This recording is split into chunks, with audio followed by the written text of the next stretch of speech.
Good evening and welcome to the last Zoom conference for the 2022 year. And it is a delight to have Bruce Whistance with us this evening. And I'm happy so many people have registered and are checking in for this event.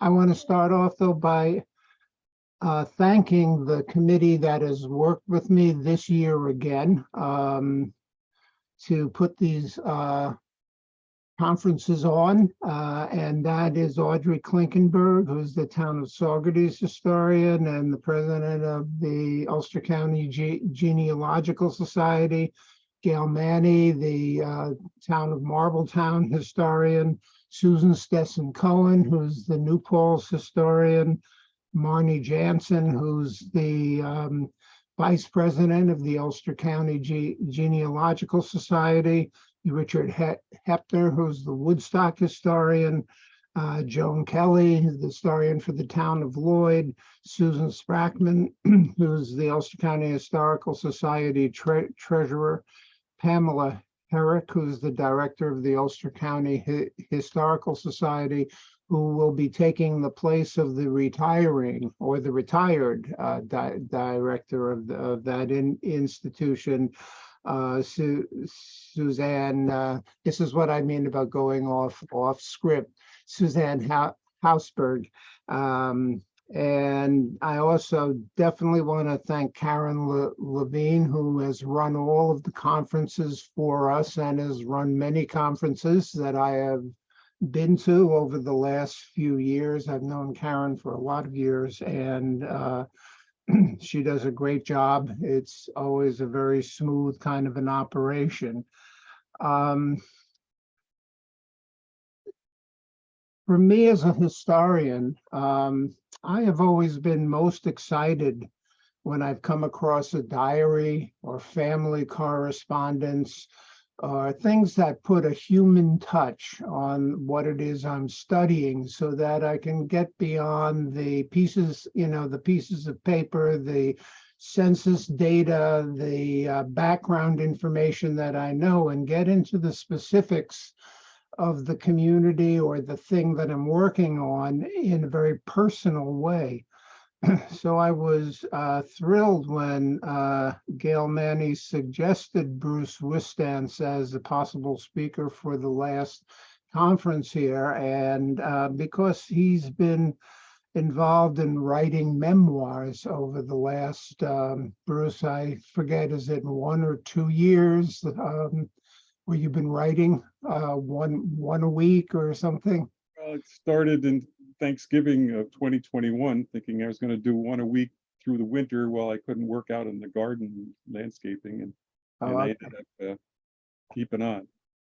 Yeah, but the thing I really loved was I've read diaries and letters from the 19th century, which is my specialty, but it was interesting to read memoirs of someone who's roughly my own age. I think he's a year or two younger than I am, but we lived through the same period. So a lot of the memoirs that he wrote that about his life touched on things that were part of my life too. So it's been an interesting experience for me getting to know Bruce. And it even started with the song. I asked, what song would you like us to put on while we're waiting? And that Lindsey Buckingham song was one of my favorites. The first time I heard it, I worked it out on the guitar and I would play it.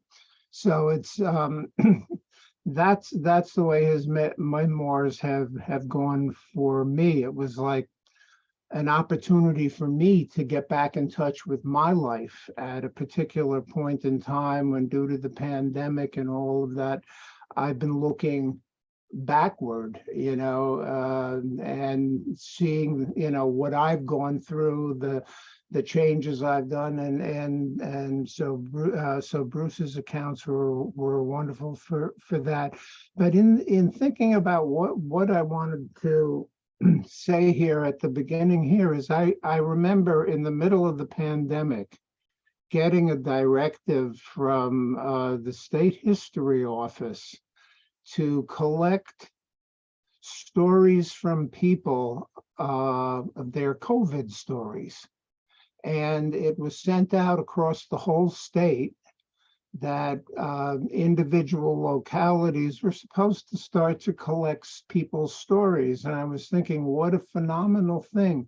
I didn't do it for here because, to tell you the truth, I was off my game, locked in my house, afraid to go out, not knowing how to in those early days. And so I never got a handle on starting it up for here. But think of what a treasure trove that'll be down the road when we sit down and try to figure out what the impact of the pandemic really was beyond the effects on the gross national product and all of that. But we sit down and we say, what were the human consequences of this whole thing? And we have a chance to find out about it from many different people, different political orientations, different backgrounds, different careers, professions, and then you put this whole thing together and you start to get an idea of the complexity.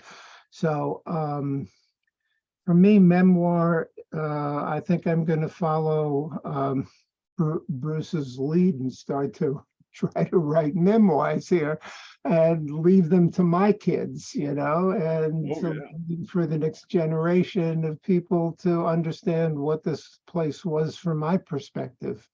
So, okay, so without further palaver on my part, I'm going to turn this evening over to Bruce Whistance. Yeah, just to comment on that, it seems like writing memoir is sort of like birds feeding. I mean, when people see how intriguing some of these narratives are, they're inspired to write narratives from their own life, and I've seen that happen with the responses to my stories. But the way this all got started, I took creative writing in college, and we had to write at least one piece in each genre, and I would have flunked if they were all plays, because I just could not write a decent play.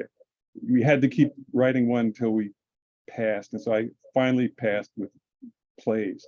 But what I really enjoyed was short stories, and memoir was not an option because as young students, we really didn't have enough life experience to write interesting memoirs. But I had a lot of fun writing short stories for school newspapers, and just fun when I was writing my other papers. And in my career, I ended up writing a lot of technical specifications and technical papers, and disclosures and things like that. And when I wanted to take a break from that, I was advised by other writers that I needed remediation from my years of technical writing, that they think it was too technical for literary purposes. So I took a course about 4 or 5 years ago at Delhi University. It was a writer's workshop, writing your spiritual memoir.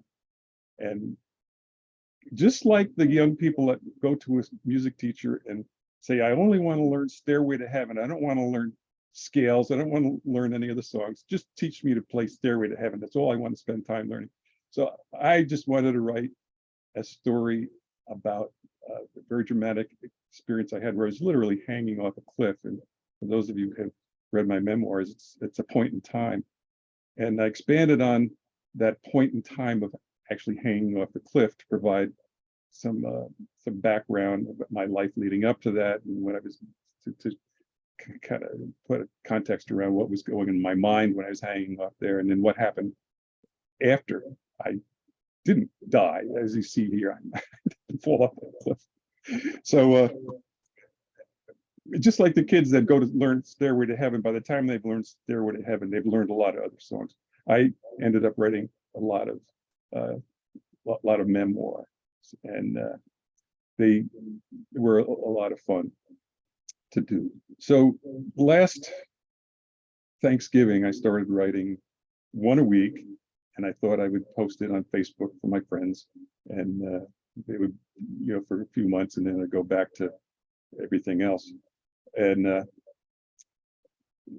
they were really well received. And then this April, I got the bad news that I had advanced pancreatic cancer.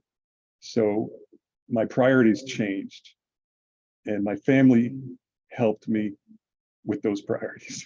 And they really wanted me to write some things up, stories that I had told that I hadn't written up. And they said, well, my son said, Dad, you got to write up the story about how your social science club took over the administration building the day that the Kent state massacre happened. You got to write that up. So they would give me assignments to write up these stories. And so I've been continuing. And what's ended up happening is, for historians, you know, that you get a batch of photographs and you try to keep it in context based on where they came from to understand what you've got and who these people are in the scenes in there. And unfortunately, people don't always put descriptions on these old photos.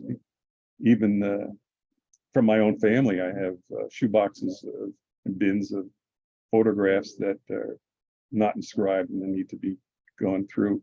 So if only somebody had taken those images and written up memoir about those images, it would really add to the historical record and really make understanding history, make history come alive. And you know, there's a lot of history that comes from deeds and mortgages and official county records, but it doesn't tell you how people's lives were affected, how they felt, and these things. So it's like the ultimate caption to have a memoir enhanced by images, so that you can understand what's going on in those images. So what also comes to mind is I helped the town historian in Hurley, which is Doreen Like, but the previous town historian, the current one is Jim Decker, who's been very helpful in some of my memoirs. But Doreen and I were doing a project with oral history, and many times we would interview different people and would ask them about the same events and experiences, and we would get entirely different views of what had happened. Now these are firsthand experiences of an event from two different points of view, and you get different information. So even having one memoir is not enough. So more people have to write memoirs so that you can comport some against each other and try to get a sense of what really happened. So that really was in my mind when I was writing some of these. And what happened here is I would write a standalone story about dramatic event that would make it exciting and interesting to read. So it's sort of a story-centric approach to memoir, and it would be image rich because I would seek out images, and before I would even start on a memoir, I'd make sure I had enough images to illustrate the story. And sometimes that's not possible, and I'll talk a little about that. I have a few slides to run through later to talk to you about that. But what's really come out of this was unexpected to me, is that probably because of my age and similar age of a lot of my readers, a lot of the elements of the stories really resonated with people, and things have changed a lot, and you don't see things anymore like we used to when we were younger. And I tried to capture the feeling of those bygone things in my stories, and that has really come out in the responses I've got from people. So if only we had contemporaneous records of Civil War soldiers or colonial colonists and the loyalists, if we only had a record of what they were really feeling and what they saw and what they experienced, it would certainly really help the historical record. So one thing I thought of is, the father of history is Herodotus from the 5th century BC. But many people called him the father of lies, not the father of history, because people couldn't believe all these stories he had. They were just so outrageous. But now, over time, it's been seen that historians and archaeologists have supported what he said, these unbelievable stories that people called him a liar about because people just couldn't believe it. Now, a lot of the things that have happened to me are kind of unbelievable because of my unconventional lifestyle. I grew up in antiques business and full time and worked my way through college, had a lot of different jobs. I had a lot of different unusual experiences. And I was afraid people are going to say, I call BS, too many things that all these things couldn't happen to one person. It must be fiction. But what's borne out in the responses, and as I would put them up on Facebook, people that had also experienced this many times, I didn't know they had similar experiences. They would say, "Oh yeah, that happened to me," or "Yeah, I remember that." That's so. My wife said, "Yeah, you're not making this stuff up. People are saying they remember this." So that's been a kind of a validation of this project of writing these memoirs. So how the book came to be, I didn't know I was writing a book. I just thought I was having fun writing a post a week for Facebook. But Carl and Jane Mendel from the Bruderhof community were active in a group that I am also an active, where I was active. I kind of backed off in this last spring with the Kingston High School class of 1967 reunion committee and planning reunions.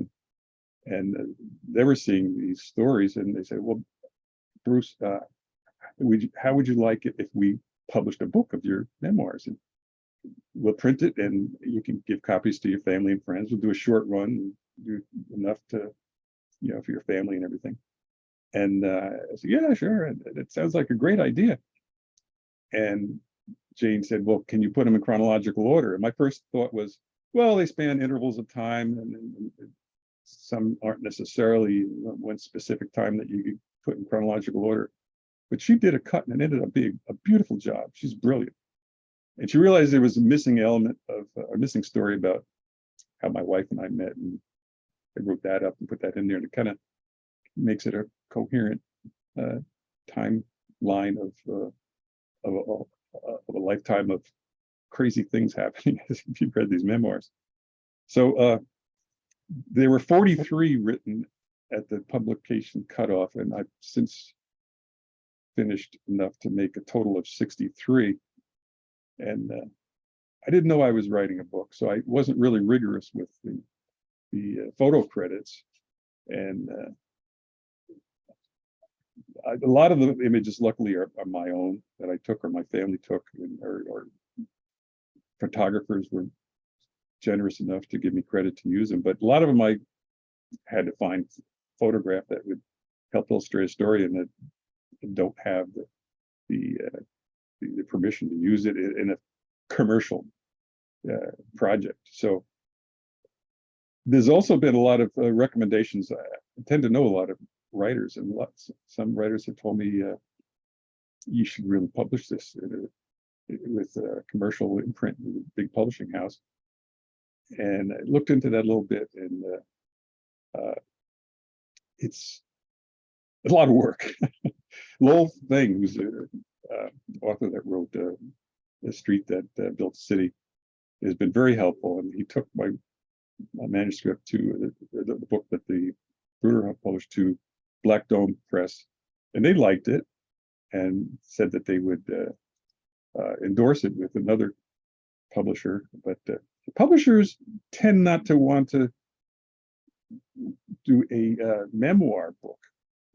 They don't sell well, and they tend to want to, and unless you're Prince Harry and you're writing Spare, People will buy your book of memoirs. But in general, big publishing houses don't do memoirs. So I'm not sure what's going to happen with that. But the Bruderhof did a beautiful job in putting together this short run for my family and friends. And what's really happened here, there's been a tremendous amount of positivity that's come out of the responses and reconnection with old friends and making of new friends. Yeah, my wife's telling me I'm got to speed it up here. So I saw my doctor this week, and he said, well, there's no doubt about it that kind of thing, that positivity is improving your health. Keep writing. So I'm continuing to write. So I want to take you through some images just to sort of share the screen here if I can, and I'll do a little expansion on some of the stories if you've read them.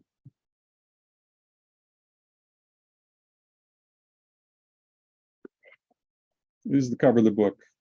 I assume this is working good. So Yes. yeah, I picked this image for the cover because it really depicts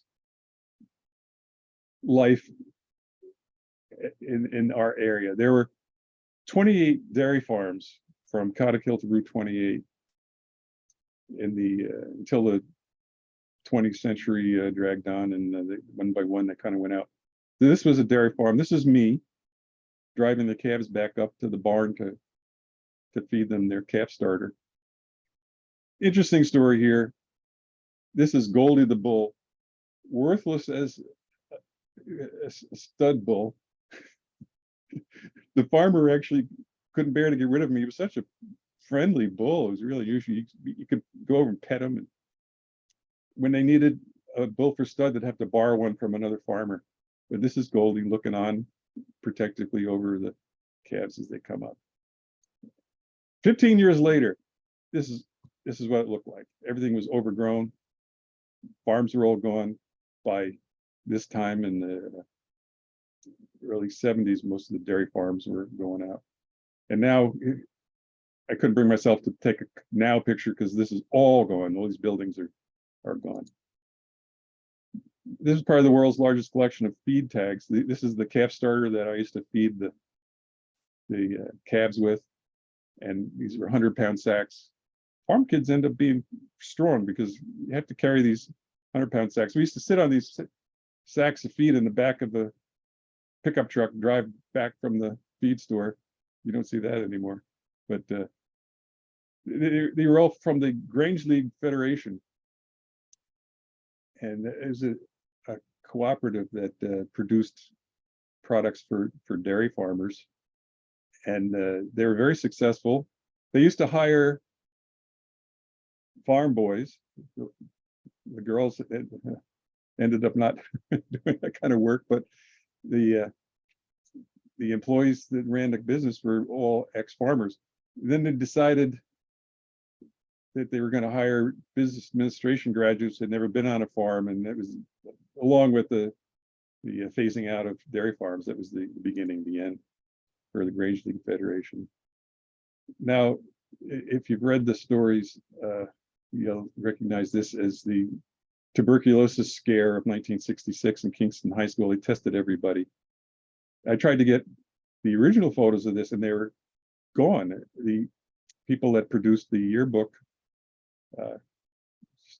used the photographs to do the yearbook, and it got lost after that. So I had to actually scan one out of the yearbook. Now, people think I have an incredible memory, but truth be told, what I do is I go back and use all the resources I can to get the supportive detail and facts, and also to reaffirm my memory. So this was a front page story in Kingston Freeman about that tuberculosis scare that I referred to. Now, this was my Stairway to Heaven story. The story that I got started with memoir. This would be a nightmare to get all the photo credit for. This is Photoshop paste up of overlays that depict a lot of the elements in that story. There's little things in here you recognize. These are a couple of gassy vacuum tubes glowing. If you went to a garage band performance in the 60s and looked in the back of their amplifiers, this is what you saw. So I tried to get things that would elicit memories. And this is the album that Dylan went electric on. It plays a part in the story, and here I am trying to decide at 16 years old whether I want to play acoustic or electric, and Guernsey cows walking around. And what's in the background here, this is a beautiful valley in back of my parents' house. The Rakita Brook flows through here before the power lines came through and before the pastures grew up. It was just such a bucolic scene. I use that for a backdrop. Now, in the case of Blood, Beer, and Gasoline, a memoir, if you've read that, you'll kind of recognize this scene. I couldn't find any photographs of it. Nobody was taking photographs at 2 o'clock in the morning, pitch black. So I had to use my meager artistic skills and sketch a scene myself of this young man that managed to hang his car by the rear bumper from the wires upside down and almost died in this scene. Here's the blood and the beer bottles in the street, and the gasoline you don't see is flowing through the car and over the sparking battery under the compartment of the engine. So this, I was saying, there's story-centric memoirs about these unbelievable scenes.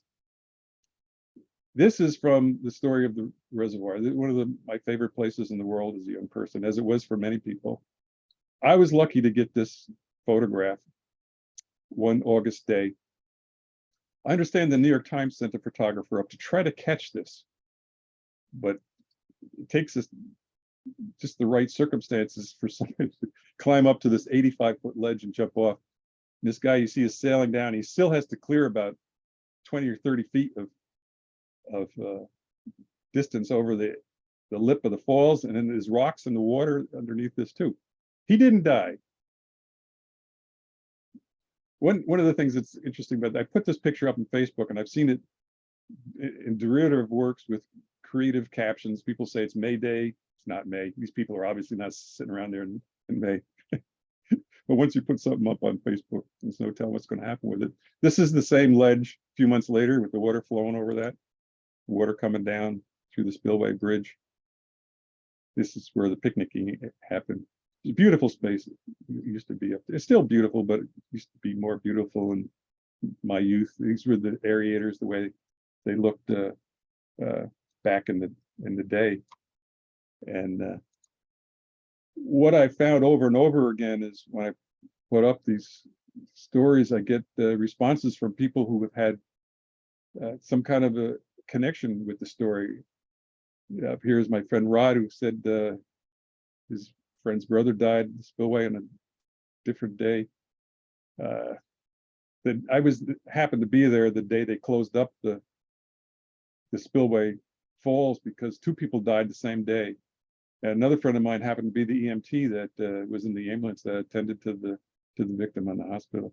And other people say, yeah, they love swimming there. So it's just so great to see these other memoirs, little remembrances of that.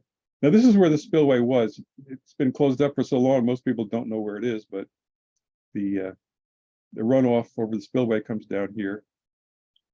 And to digress a little bit, this is right near where the spillway post office was. How many people knew that there was a spillway post office?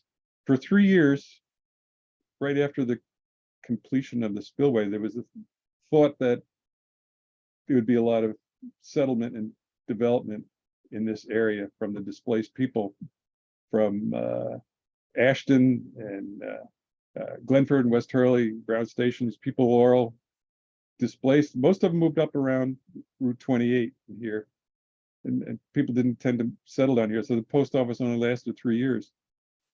Thanks to Jim Decker from the Hurley Historian's Office, this is the only known picture of that post office that exists. Later on, it became the Red Best Inn. One of my favorite memoirs is the story of Abner. And I have to really commend Ruth Ann Mueller. When I wrote this memoir about this Olive Bridge story, this is Reverend Harlan Kishpaw's beloved pet dog, Abner. He used to give him a shopping list. Abner would go to the general store, come back with the groceries, and the expense would get put on his account. I called up to make sure I had all the names and dates right, and Ruth Ann said, "Well, that's a nice story if it's true." I said, "Well, it is true because I have my father took a picture. I saw it myself, and then so that's really the right kind of skepticism, healthy challenging of stories, and I think that's really a good approach for historians. The first time you hear a really interesting story is question it. Now, the Reverend Harlan Kishpaw is a story in itself that needs to be written up someday. This is Harlan, and here he is listening to cylinder records with my father in his little studio. This is a color picture of him. This is a sewer pipe cylinder, which is very scarce. Edison experimented with this. It's the size of a sewer pipe, and they're very rare. All these records on the wall are very rare too. But he was a musicologist and lived in Olive Bridge. This is him with his beloved dog Abner. So these are all supplemental photos to the story, Abner the shopping dog. Now notice here, GLF motor oil, the days of the Grange League Federation products. This was the front of the Grange Hall, believe it or not, with all these tanks and cylinders and cans of oil laying around. But that's the way it was. Now, Johnny Kaufman, what a person he was. This is a story about Hurley He, and it's a tribute to Johnny Kaufman. Now, I had a really hard time getting images of Johnny. This is a good one, and you'd be surprised. Very few people know how this got here. Johnny Kaufman dragged it off of Keter Brook. This used to be a bridge over the brook for the old Ulster and Delaware stone plank tollway. There were two of these, one next to the other for the wagons to go across the brook. The other one was broken, but this one remained intact.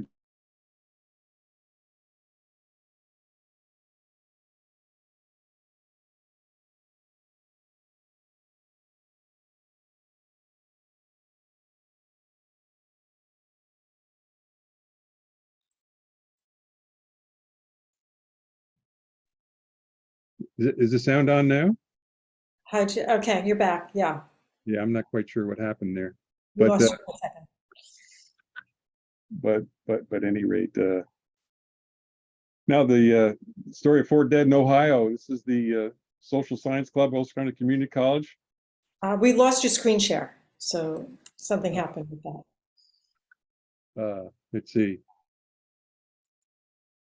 How do I do that? So make sure what you want to share is on your screen, then click the green share screen button on the bottom of your Zoom window to bring it back.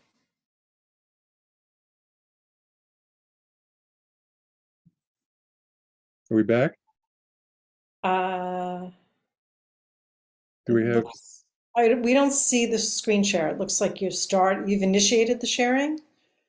Oh, there it is. Now it's in. Okay. So this is the Social Science Club 1968, Ulster County Community College. This is me on the right here. We're really lucky to have really active faculty members as advisors. And one of our club members was Cindy Cobb. She was confined to a wheelchair. She's in the center. And here's Cindy again. This is me, and we're all taking an exam apparently in Ulster County. And we recruited for our organization by sending around a little sandwich sign guy. If you have a thing, come do it. That was a popular expression back in the day. It's your thing. Do what you want to do. I can't tell you who to sock it to. So it was a different time. This is a student government president with a drill helmet on insert from one of the guys that dropped out of West Point gave me this this helmet, and the president was wearing it as part of it. Now, I'll try to wrap up here quick. This is Cindy Cobb. We carried her up in a sedan chariot to the top of Overlook Mountain.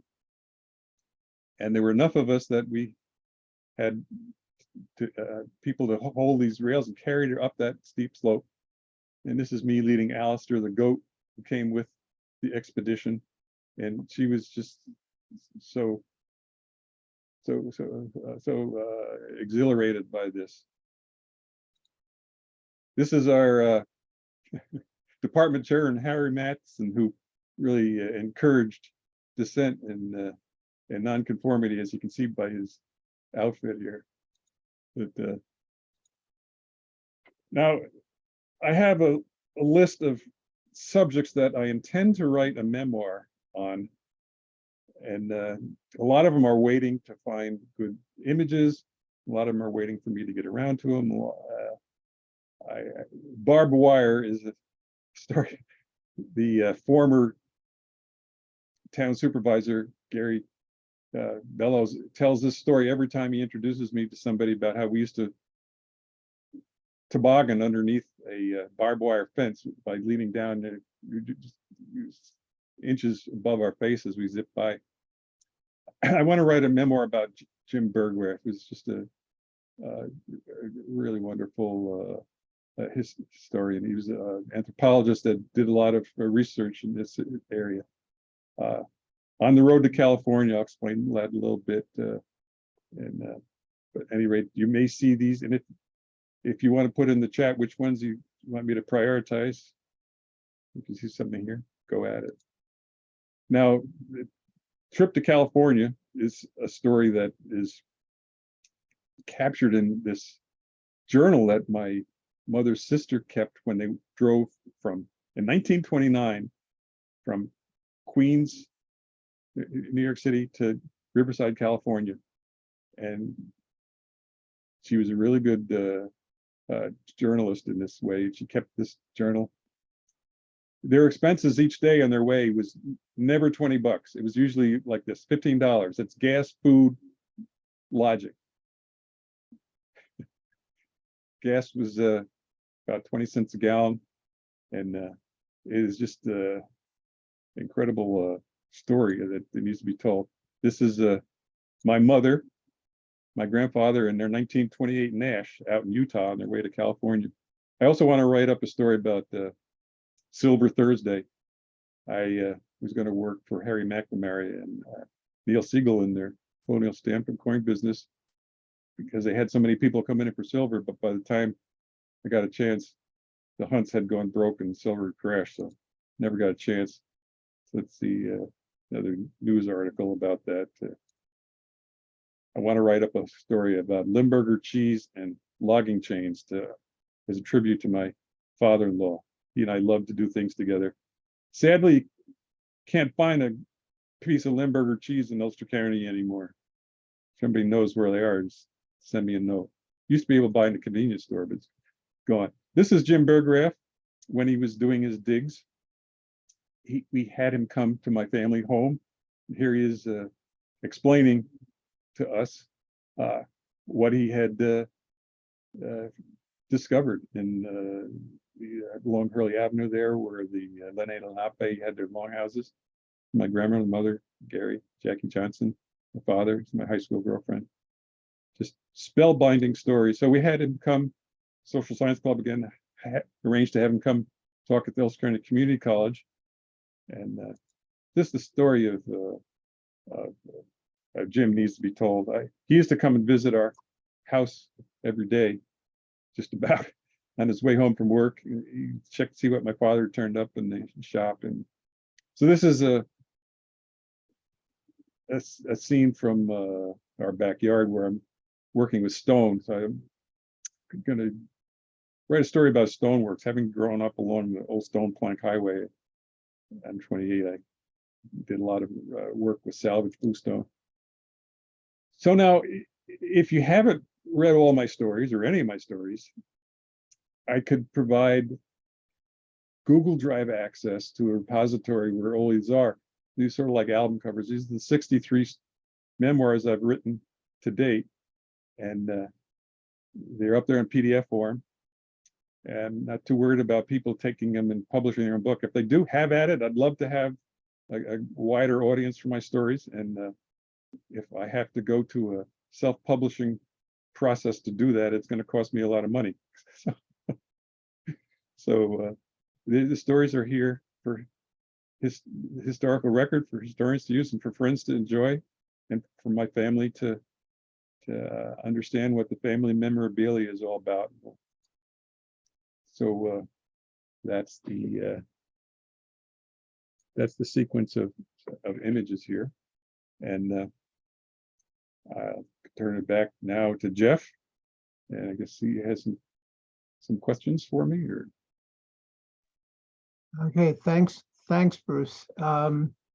Is there by any chance, and I'm springing this on you because I wasn't exactly sure of how this was going to unfold, but do you have an example from one of your memoirs that you could read briefly to us, or? Which one would you like? Well, which one speaks to you? I know from talking to you that you kind of like the one about the scooter on, is that one, or one of your choice, The scooter one. Okay, see if I can find that in my my Google Drive here. It's called the Eagle's Nest Plunge, and see, I'll take a passage out of it.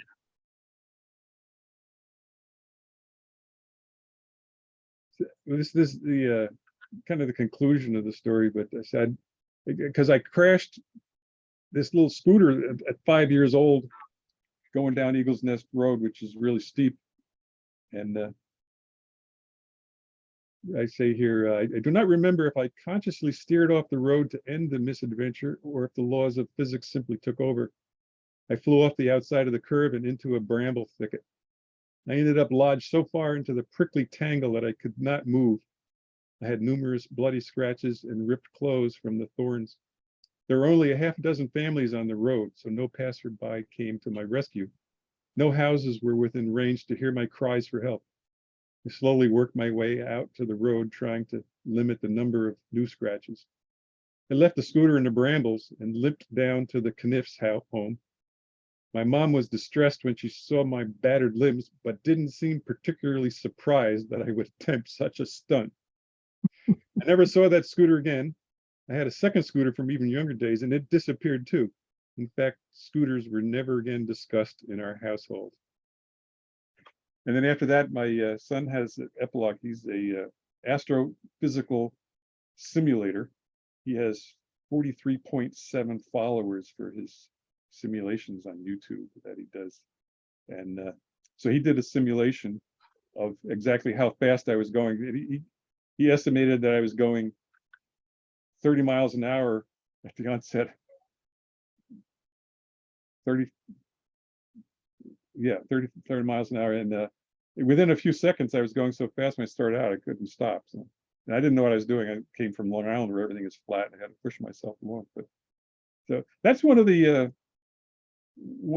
popular stories. I always ask people what they like the best, and this is one of the ones they like the best. A lot of the ones that are more spiritual are favorites with people. The Point in Time is certainly has a spiritual element. And Week on High Peak, I went up there to think about what I want to do with my life for a week, and that's kind of spiritual. But this one is kind of exciting, and it has that little simulation at the end. Great, thanks. I was, the first one that I looked at, just picking up the book and opening it up at random, was one where I realized the two of us, even though we never met before we started talking about this thing, we were both in the elephant to hear Oh, Brownie yeah. McGee and Sonny Terry, if Oh, not the same night, the same weekend, and uh, just by chance, you know. it's uncanny. Some of my other friends, I didn't, there were 3 days that gig. And Yeah. so some of my other friends were there, and I guess they must have all gone different days. But people can't believe it when I say I sat down at a table with Brownie McGee and Sonny Terry and had a bowl of chili after a gig in Woodstock. Really? Yeah. Yeah, well, Sonny Terry was my introduction to folk music in certain ways. There were several, but he was one of them because he played a house servant in the original production of Finian's Rainbow on Broadway. And my sister got the full cast album. She was 4 years older than me. I must have been around 8 or so. And the first cut on the album is Sonny Terry wailing on the harmonica. And it was just one of those sounds that just riveted me. It was so great. So I couldn't wait to go there. And then I had the same conclusion that I came to the same conclusion that you did, is where is everybody? Here are these two people playing in Woodstock. Where is everybody? Now, I was just new to the area, so I didn't know, but I thought that, you know, the home of Al Grossman and Happy and Artie Traum, you'd have a ton of people in the audience to hear these, you know, these icons of folk blues, but it didn't work out that way. So, you know, there's just a lot that popped up that was really nice, and I'm sure it does for other people too. Did I show you the poster?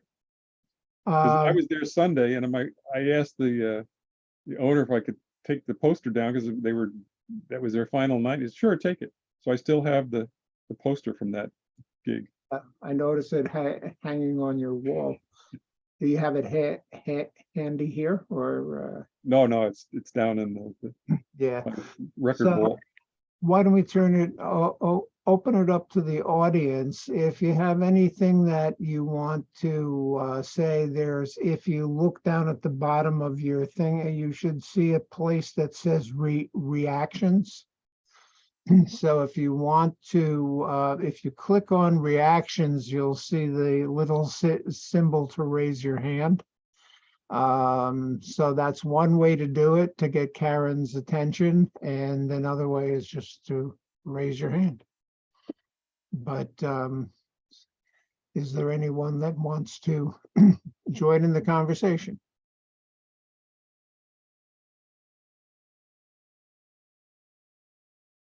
Okay, I see David. Unmute you. Yeah. I had gotten Bruce's book just before I left for Japan in September. And while I was there, I read the book and I thought it was one of the most fascinating things that I have ever read. And they're all things that I didn't know about Bruce. Of course, I didn't know him younger.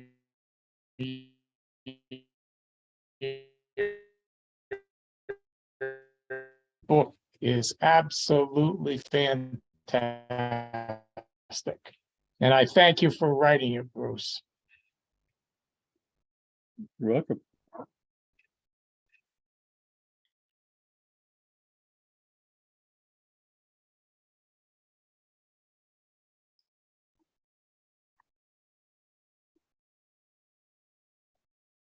Brockport, someone had to sign up, Brockport? That's Carl, go ahead, Carl. So hi, Bruce. This is Carl. Hi, Carl. I'm up in Vermont at the moment, but I've had a chance to only read a few of your stories, and I'm going to read them all. But I was wondering how many you wrote about your experiences at IBM. I find a lot of people, when they talk about their histories and their memoirs, it starts before they got to IBM, and then it stops and then picks up after they left. And there's this feeling that, well, you know, I spent 30 plus years someplace, but nobody's really interested in any of that. But I think there's some stories to be told there, and also by some of the people who are listening. And I was wondering what you thought about that. Well, I remember sitting with you and Vicki Greenberg for lunch, and we were chatting, and I was telling some stories, and you and Vicky said you should write a book and you should call it Tales from Big Blue. And I said, well, that's a good idea, but I have a lot of crazy stories from outside IBM. But there's some. One is the fingernail pairings or perilous pairings. Yeah. I don't know if you saw that one, where there was a computer operator who kept ignoring me. They told her that if she keeps trimming her fingernails over the console keyboard, it's going to take the whole system down. I got called one day that the system was down, and it happened to be the system that the IBM vice president was on. So the console was surrounded by all these IS managers waiting for me to fix it. And I took a pair of tweezers and held up the tweezers with her fingernail pairing in it, and the polish matched what she had on.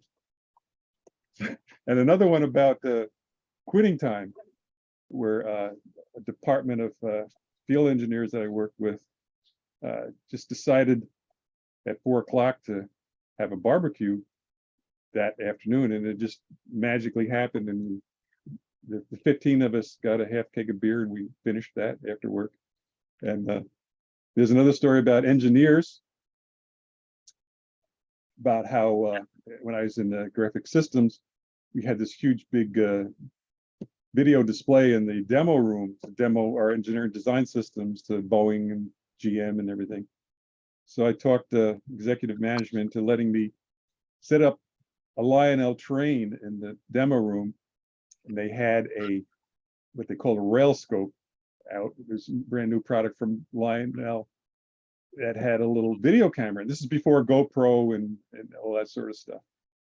And I connected the video output from this locomotive running around the demo room for the Christmas party we had up to this huge big video display. And it was just so much fun seeing all these engineers and programmers getting down on the floor so they could see themselves up on this big screen with this Lionel train coming around.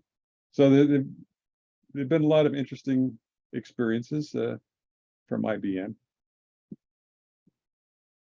So you and Vicky were part of the encouragement for me to start doing this. Oh. Thank you for that. I didn't realize that, but you're welcome.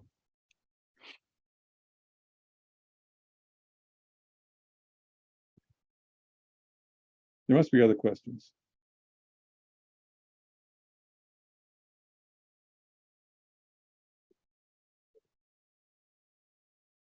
There's a hand up with Jackie Jackie? Johnson. Yep. Yeah, it's Gary and Jackie Johnson. Can you hear me? Bruce? Yes, I can hear you. Hi. I was just I always looked at I looked all through your memoirs, and one of the things that I saw that was missing was that clock you built in your bedroom, where I always had a pickup truck, and Jack, Bruce's dad, he got packages and things like that, and things grew up around the house. So I'd come down periodically, and Bruce and I would go to the Ulster County landfill, which wasn't the Ulster County landfill then, it was a dump. And there was a section, so we would take all the stuff that his dad and mom and Bruce had discarded, and we'd go off to the Ulster County landfill, and we'd discard the whatever it was to get rid of. But the most important part of the entire trip was not discarding, it was receiving. Because the Ulster County landfill had a giant electronic deposit area. And at that time, it was over behind one of the malls that's in Kingston now. And it was quite a big pile. So Bruce built this clock, which he told me was, the purpose was to remind him of things like mundane things like his grandmother's birthday, and not let him forget and not let him have to concentrate on it. So this thing was ticking away in his bedroom, and it was all built out of spare parts. So we would go over to the electronics part, and we would refill my truck with all the things that Bruce felt he needed to further his clock exploration. And but I would often come home with more weight, certainly, than I went with to the dump with. And it always reminded me whenever I think of Bruce, I think of his bedroom, and he had a bench there that was just full of all these diodes, electrod, all these things that at the time were like cutting edge, that he would unsolder and then resolder to make his clock out of. It was just a great thing to be part of, which I didn't understand anything of. So anyway, there you go. you gotta do something about the clock, Bruce. Have to put that on the list. Yeah, it was really fun.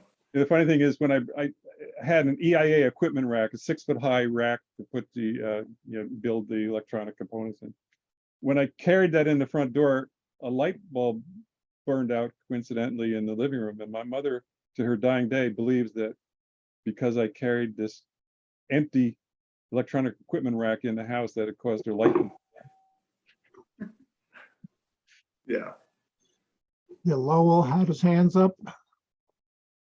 Oh, Bruce, maybe Hi, Lowell. possibly you could tell us a little bit about your family's connection to Olana and the dinner you had there Oh, in the tower. yeah, Gary and Jackie are part of that story. We got a call we used to buy contents of houses in the States in our business. We got a call one day to go up to Columbia County and look at a house to buy. And the deal was that they wanted to sell the house and contents together, which was a little bit different for us because we used to just buy the contents of estates. And it was Olana. And I was taken along because I was always brought along to do the heavy lifting and carry furniture with my father and load up the truck. So I went along. I'm going through the house, which is Olana, and I saw the plaster falling off the lath, and the house was had leaky roof, and I'm thinking, are we gonna have to live here if we buy this house? Because we couldn't afford to two houses. So, but by the time my father went and got it, he had to get a mortgage to buy the whole estate and contents. And by the time he did that, there was a grassroots effort to preserve the site and keep it from being developed. So we lost out on a lot of that in that regard, but we always had a love for it. And there was a charity auction to raise some money to preserve the building. And my father decided that he was going to win that auction for dinner for 8 in the bell tower of Olana. So my wife and I were, well, at the time we were engaged. She was my fiance. We were to be married the next week. So it was kind of a prenuptial dinner. So my wife and I, my parents, Gary, Jackie Johnson, and Gary and Arlette Johnson, had this dinner for 8 in this beautiful evening in the bell tower. And we also later on found some watch papers from Fred Church's father, and we donated them to the site for their collection. And then when I wrote this memoir, I always like to get the facts straight. So we sent a proof copy, a draft copy to the site, and had the site director and a curator look it over and change some of the wording, make sure we had things right. And they gave us a VIP tour and a trip up to the bell tower, which is closed now. So we got a chance to go up there and see the tower. So that was another benefit of writing memoir. We got a chance to go up and revisit Olana. But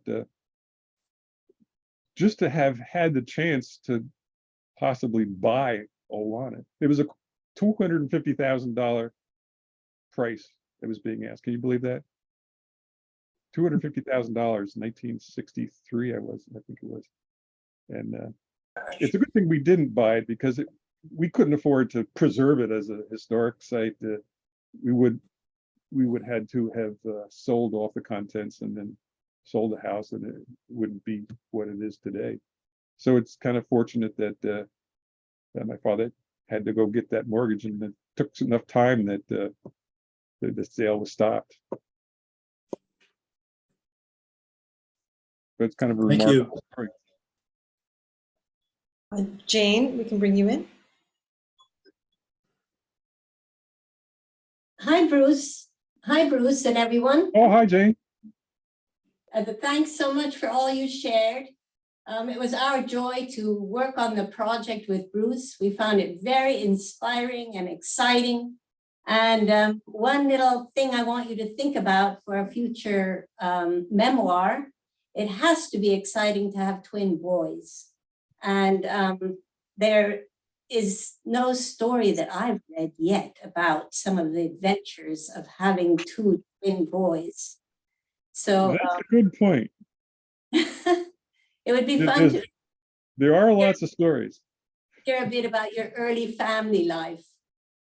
And our boys were very mischievous sometimes, so there might be some stories there. Sons, I'm sure there are some good ones. I'll have to give them a chance to review the draft. Yeah, they said in the chat that they get veto power. So Oh, did they say that? yeah, I guess Andrew is here, and yeah. Yeah, there are. Actually, there was, I don't know if it's on the list, but I took a year off of work to be with the boys when they were just preschool age. And or was it beginning school? But there were a lot of interesting things that happened that year that I took off from work to spend time with them. I'll save the details to increase the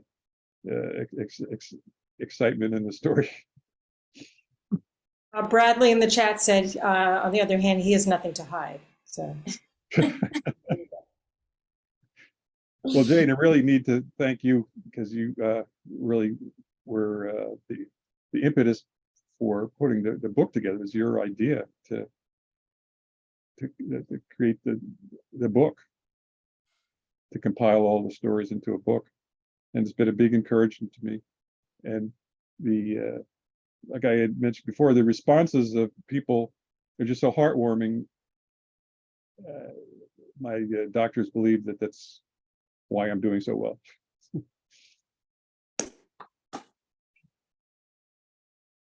There was a question in the chat from a little while back from Troy Ellen Dixon, who asks, while you were at IBM, did you have any thoughts about DEC, or was that completely off your radar? DEC, you mean Department of Environmental Conservation? But No, DEC. DEC, the computer maker. Oh, DEC. DEC Computers? Digital Equipment Corporation? Is that the question? Yeah. Yeah, she confirmed that, Digital Equipment Corporation, yes. Well, I saw Chester Hartwell holding up a sign that said Brockport. And my first experience with Digital Equipment Corporation was at Brockport. I had an assistantship wiring it was an automated data collection system for an experiment. The truth is the professor wanted to build a computer to play chess. So he wrote wrote up a proposal for a study that required a system that would be modifiable after the experimental project was over to play chess. And I built it for him. And I got a lot of experience with the digital equipment parts there from DEC. They were a competitor. One of my classmates ended up being chief scientist for Digital Equipment Corporation. That's a twin story. The Bruckert twins both ended up going to the same college, majored in the same thing, applied at the same places. They both went to Digital Equipment Corporation. And when one ended up becoming you can only have one chief scientist in a corporation. So one became chief scientist, the other quit and started Compaq. So we have some experience with Digital Equipment Corporation. Sounds like another story. Yeah, I have to be a little bit careful with living persons And so I like to check stories with them. Looks like Andrew has his hand raised. Where did you go, Andrew? By the host. There you go. Oh, so I think a twin story that the readers might enjoy is the one where Dad secretly taught Brad and I how to swim without Mom's knowledge, and then threw us into the pool like spears right in front of her. That would be a good one. That was in my mind. I intend to do that one. That'll certainly be a key element of the story that it'll be reinforced with some others too. But that certainly was a lot of fun. Yeah, Andrew and Bradley's mother did not know that they knew how to swim at all, and I taught them to swim that summer, and we demonstrated to Gail by, like Andrew said, throwing him into the pool like a spear, and he just disappeared under the surface. And Gail knew I wouldn't endanger my sons like that. So, but I think she was probably pretty excited. Hildegard, did you want to come in? Oh, thank you so much. I've so enjoyed this, and thank you for spurring me on to do some of my own writing. But about 50 years ago, when I first came to this area, a woman, I would say probably in the Hurley roundout, not roundout, but out in the Hurley area, wrote a book. I think she just called it Tales from Grandma or something, but she was interviewed on the radio. Unlike you, her stories were not so much specific event oriented, but rather how she remembered doing things or some special experiences of her childhood, and writing them expressly for her grandchildren. I don't remember the name exactly, but Schoonmaker was one of the surnames she used. She used her maiden name and her married name. Mary Manny Schoonmaker somehow fits in my brain, but you know how unreliable one gets at a certain age. But they were delightful. And now that I'm doing archival work for Friends of Historic Kingston, I'm thinking about it and saying, I hope that book, a copy of it, because she did have it privately printed, and I bought my copy at O'Reilly's. I hope it's found its way into certain archives, because it in his way, like yours, is very valuable. Yeah, these things are going to be a resource. I've been giving copies to town historians and some local libraries, and hopefully it'll outlast me.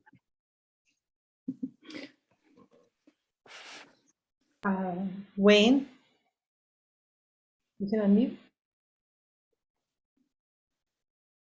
Is that me? There you go. I'm on. So if you Google Bruce Whistance, IBM oral history, you'll come up with a very good interview Bruce did about 30 years ago when they were compiling an oral history of IBM in Kingston. So if you like to snoop around the internet, that's a good one. And it was probably a 20-minute interview with a gal. Do you remember that, Bruce? Oh yeah, yeah. Yeah, oral It wasn't history. 30 years ago. It was the Friends of Historic Kingston did a project, the IBM years. Yeah, the Kingston IBM. years. So Like that's still that's still on the internet. So it'll be there probably the next 100 years. And the other good one I was always impressed with, when you became a civil engineer, self-trained civil engineer surveyor, and replatted the 30 acres you bought behind the house, and how you found the extra land that wasn't on the tax rolls. And I just remember seeing like a map after overlay after overlay to bring your case to the county that I should take over this land. I'm not paying taxes on land I don't own. So that was a great. I wasn't a civil engineer. I was a developer of engineering design systems for geophysical information systems. Yeah. And Yeah. so I was used to doing 2D, 3D transformations and things and coding that. And so I coded that all up and plotted all the town boundaries and all the deed boundaries. And there's a magnetic deviation that occurs. There's a cycle that changes. I had all that programmed in there, and took it to a county, Ulster County meeting of the county treasurer and the real property tax people, and the group was finally convinced that I had already bought this land. Yeah. And that's the view that you see this view behind me. That's what you see standing on that land that I ended up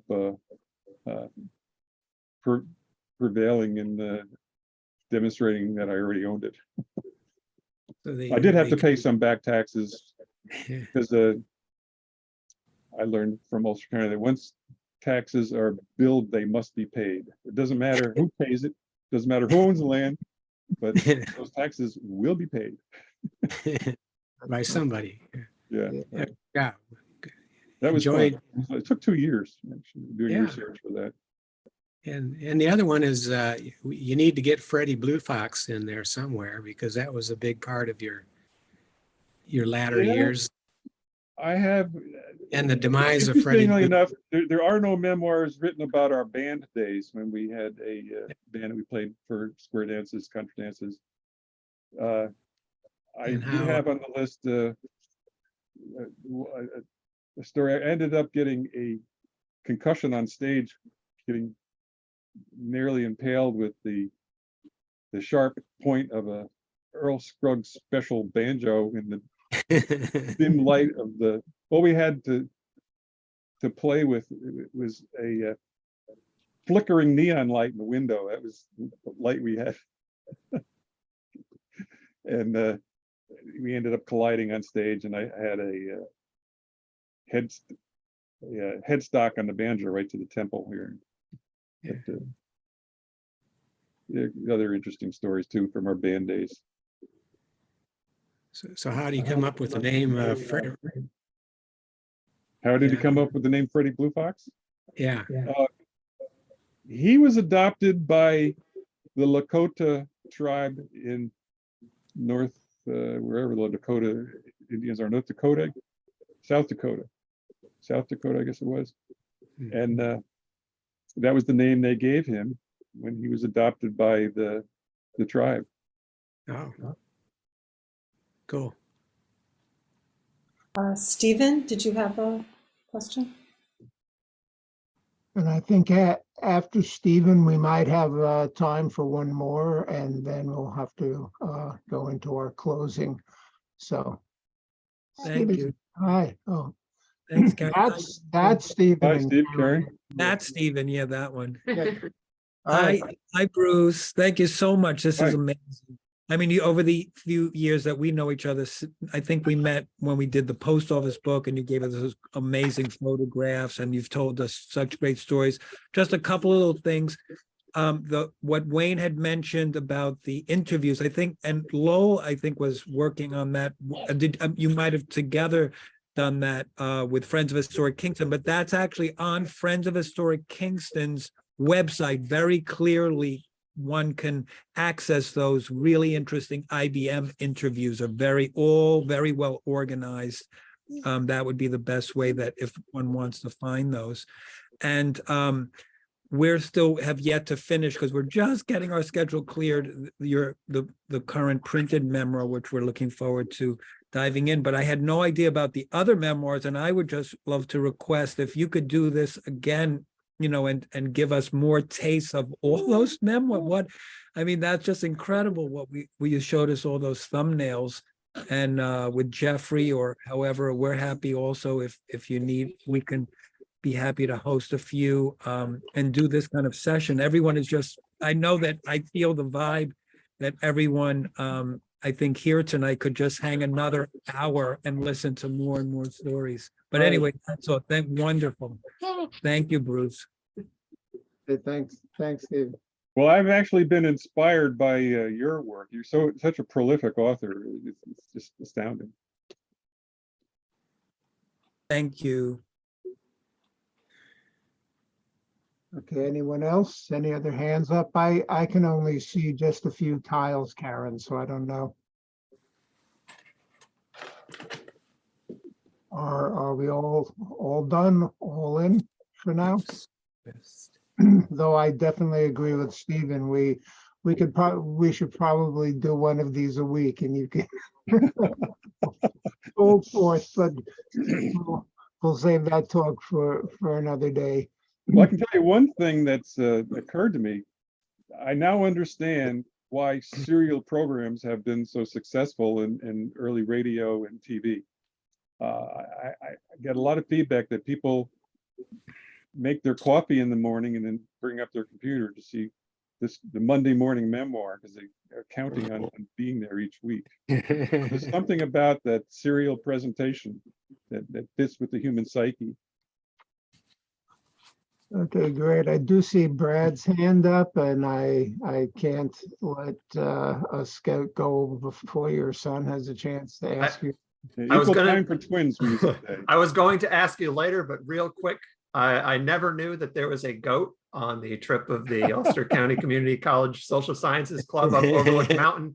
I will have to ask more about that later, but yeah, this is the kind of thing you learn when you hear a story. I have a lot of pictures from that day, and there is a movie of it actually, and the movie camera belonged to our advisor, Steve Larson, and he was taking movies of the day because it was such a significant kind of event.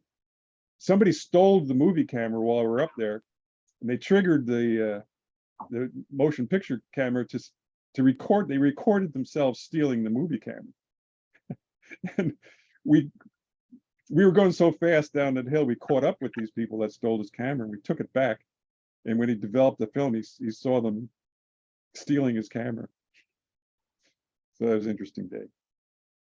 And then we came down that hill in a 1953 Dodge stake truck with bad brakes down from Overlook Mountain. And I was driving. It did not have a synchromesh transmission, and I was trying to slam it down into lower gears, downshift to brake. I was afraid that we were going to run off the road and kill the whole social science club, but we all survived. That's an interesting story for me too, because my first time up to Overlook, I was in my little 2-cycle Saab, and that had what they called freewheeling. So you if you were in freewheeling, you couldn't use the the downshifting, and I had the old pneumatic brakes, and I could get exactly 2 to 3 depressions of the brake pedal before I had no more brakes. And I was from Manhattan, so I was used to level ground, and I was going downhill, and I don't know how I reached the bottom in one piece, but that was great. But okay, so I do have to wrap up now. I want to thank everyone for coming. I've seen a lot of old friends who I haven't spoken to in years, like Jackie Johnson, who I used to work with and did wonderful things for some of my concerts with the art in Marbletown School. Hildegard, I know from her work for me at the Rear Center, and also she was Lama's teacher when I was having kids, and she was our instructor for that. And Lowell has been an inspiration to me for many years, and Stephen and Karen and Henry too. So I mean, there are a lot, and those are just the people I can see here. I know that in the other 50 there are more. So I thank you, Bruce. It's been a delightful evening. My pleasure. You brought a delightful crowd to the table. So thanks again. And we'll be back in 2023, God forbid. And so we'll see you then. Thanks a lot for coming, everyone.